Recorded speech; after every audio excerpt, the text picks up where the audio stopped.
They diagnosed or identified me as having a learning disability, but not identifying as being dyslexic. So that's telling someone, oh, you're sick, but we can't diagnose what it is.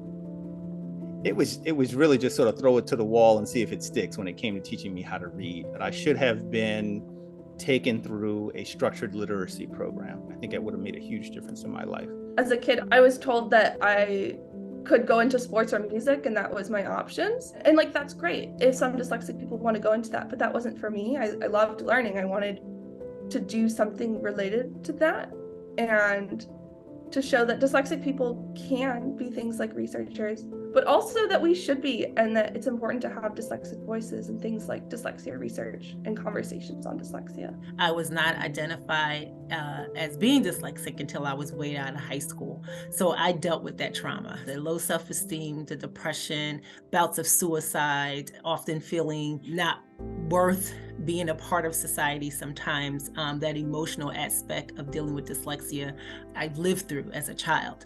The number one issue I wrestled with was not challenges around spelling. It's not the challenges around reading. It was the mental health issues, the shame that came from feeling like I was flawed.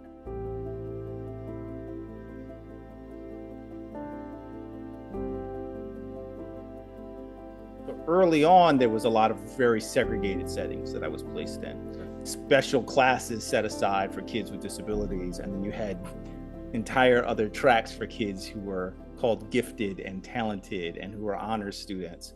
And I was clear about what track I was on. It really worked away at my self-concept. I remember feeling like I was very stupid. I had amazing educators, but they were operating within a flawed school system. Throughout K-12, all the way through graduation, it was always this great fear that I was going to lose my accommodations. I fully believe that my special education and my case managers did care about me, but they were in this situation where you almost have to pick and choose which students you help. And I think that that is so problematic and hurtful.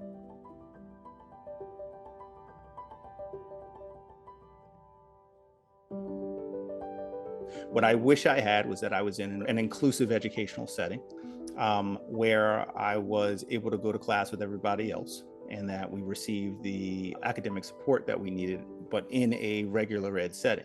I would love to see more and more, especially in IEP plans, self-advocacy goals. You have to become your own self-advocate, which I think is so powerful. And now, as someone who is in research and is involved in activism and policy, that definitely helped me get there. But I shouldn't have, at 7 or 8 years old, been needing to sit there and be like, this is the law that is being broken by not giving me these accommodations. One of the things that I think would have been really beneficial would have been actively engaging in a conversation with all of us about disability identity, about what it meant to be a person who was dyslexic, about being shown examples of people who were both dyslexic and successful in this world.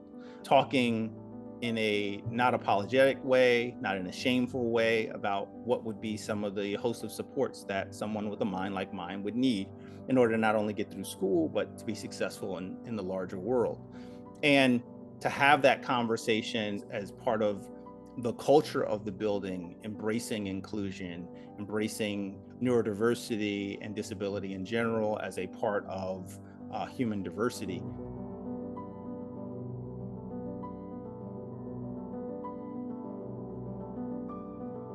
We really do need to look at some of the social determinants. Issues around class and race and gender play a huge part in how someone experiences dyslexia, the sort of supports that they get, how early they're identified, and then ultimately what their outcomes tend to be. So I think that's one of the pieces that's oftentimes missing that I think is important that we make sure that we include in the conversation. We want to make sure that all students succeed, and the way we make all students succeed is not by just helping those that are drowning, it's by helping all of those stay afloat.